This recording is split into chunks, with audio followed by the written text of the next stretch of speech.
আমাদের মধ্যে পেয়েছি আমাদের অ্যাংলার্সের ট্রেজারার মদন নস্কর বাবুকে।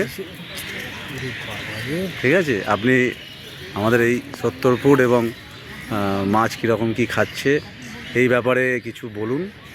আপনাকে অনেক দিন পর পাওয়া গেছে, সবসময় তো আপনাকে পাওয়া যায় না, আপনি কিছু বলুন এই যে 70 ফুটে বিষয়। দেখুন, এই 70 ফুটের জন্য আমি লড়াই করেছি প্রায় 10 বছর ধরে। প্রত্যেক মিটিংয়ে আমি মাইক্রোফোন নিয়ে বলেছিলাম যে এটা 70 ফুট করা হোক, করা হয়নি। তো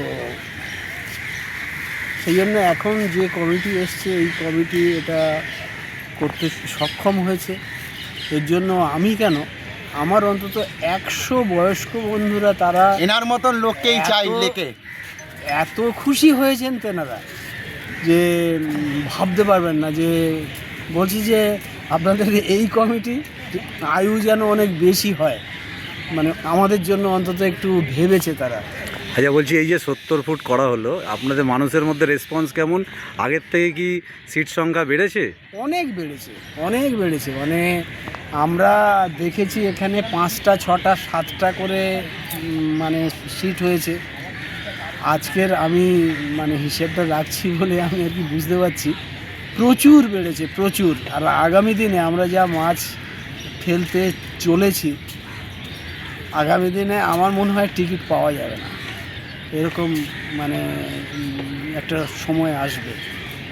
তা খুব ভালো, খুব ভালো। এবং এখন এই মুহূর্তে লেকে মাছ কীরকম কী খাচ্ছে?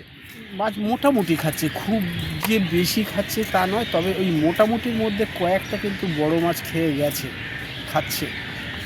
এবং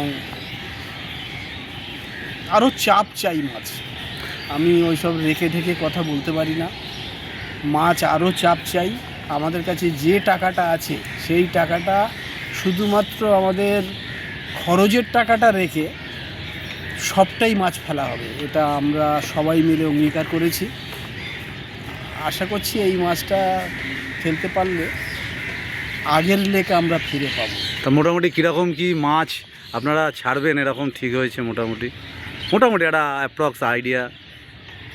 যা টাকা আছে আমার মনে হচ্ছে 8 থেকে 9 টন মাছ ফেলা যাবে।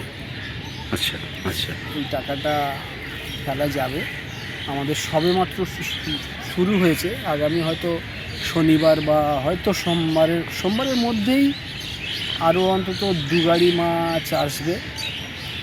তারপর থেকে যা আসবে সব কাতলা মাছ। আচ্ছা, মানে বেশিরভাগই আপনারা কাতলা মাছই ছাড়তে চাইছেন? হ্যাঁ, এবং আপনাদের কথাতে আমরা 500-র নিচে আর একটা মাছ ছাড়া হবে না। আজকেই মানে আমাদের আলোচনা হয়েছে 500-র নিচে যদি মাছ হয় আমরা গাড়ি সমেত পাঠিয়ে দেবো, মানে আমরা নেব না ওই গাড়ি। আচ্ছা, সেরকম কথাবার্তা হয়েছে। তাহলে বেশিরভাগ আপনারা কাতলা মাছই ছাড়তে চাইছেন? কাতলা মাছ বেশিরভাগ কাতলা মাছ। আচ্ছা, এমনি মোটামুটি ধরুন এই যে আপনি আজকে বসেছেন, আপনার মোটামুটি কীরকম কি রেজাল্ট হলো, কি ব্যাপার? না, আমার ভালো। আমার 4টে টান পেয়েছি, 3টে মাছ জালে আছে, আর একটা মাছ আমি আনতে পারিনি। যাই, ঠিক আছে, হতেই পারে। মাছের সাইজ তো দেখলাম মোটামুটি স্ট্যান্ডার্ড সাইজ, 801 কেজি করে কাতলা মাছগুলো। আমার যে সাইজটা প্রায় 1 কেজি করে দুটো, আর একটা হচ্ছে 1.5 কেজি হবে। আচ্ছা আচ্ছা, খুব ভালো, খুব ভালো। এবার একটু আমরা আরও যারা আছে মোটামুটি তাদেরকে জিজ্ঞেস করব। এই যে দাদা, এই যে 70 ফুট যে করা হয়েছে, আপনারা কতটা খুশি? খুবই ভালো। 70 ফুট করাতে যারা দূরে ফেলতে পারে না, যেমন আমাদের মতন যারা দূরে ফেলতে পারে না, তাদের পক্ষে এটা খুব ভালো যে 70 ফুট হয়েছে। তো অ্যাটলিস্ট আমরা মেম্বার না, তো আমরা নন মেম্বার হয়ে লেকে এসে অন্তত ছিপটা ফেলতে পারবো, কিছু মাছ পাবো। 500 টাকা রেঞ্জ হিসেবে মাছ ভালোই আছে, এবার ধরার ওপর ডিপেন্ড করছে। একদম একদম। আর পরিবেশ, বেলেঘাটা লেকের পরিবেশ সম্বন্ধে পরিবেশ আর কোথায় পাওয়া যাবে? এত বড় জলাশয়, এত ফাঁকা জায়গা, এর থেকে ভালো পরিবেশ আর কোথায় হবে? আমাদের কলকাতা সিটির ভিতরে এরকম জলাশয় কোথায় এত বড়? একটা আছে এখানে, আরেকটা হচ্ছে ডালহাউসি, লালদিঘি। এত বড় জায়গা এখানে কোথায় পাওয়া যাবে এত ভালো পরিবেশ? খাবার দাবার জল যেটাই চাই সেটাই কাছেই আছে, 2 মিনিট গেলেই পাওয়া যাবে সব, তো কোনো অসুবিধা নেই। সবাই আসতে পারে, ফেলতে পারে, দেখা যাক কী হয়। ধন্যবাদ দাদা। আমরা আমাদের মধ্যে আরও একজনকে পেয়েছি। দাদা, এই যে 70 ফুট, এই সম্বন্ধে একটু কিছু বলুন। খুব ভালো হয়েছে, আমরা সবাই ছিপ ফেলতে পারবো, যারা ছিপ ফেলতে পারি না তারাও এসে এখানে ছিপ ফেলতে পারবো 70 ফুট। আর আগে দূরে খেত ঠিক আছে, কিন্তু এখন